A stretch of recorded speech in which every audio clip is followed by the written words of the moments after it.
Now I'm going to teach you all about straight stitch.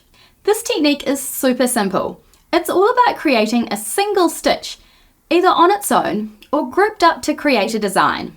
For example, you can work a single stitch that sits apart from any other stitches. Or you can fan out a bunch of straight stitches from a point to shape a star. I think of this technique as the basic building block for lots of embroidery techniques. For instance, if you work a bunch of straight stitches along a line, you've created running stitch. And if you line them up side by side, you're building up satin stitch. The thing that sets straight stitch apart from the rest is that each stitch is distinct from the next. Now, there aren't any hard and fast rules around this technique. It's really flexible. So let me show you some examples of straight stitch in my patterns. Here, in my beginner pattern Home Sweet Home, we use straight stitch to create the slats of the roof and the window panes.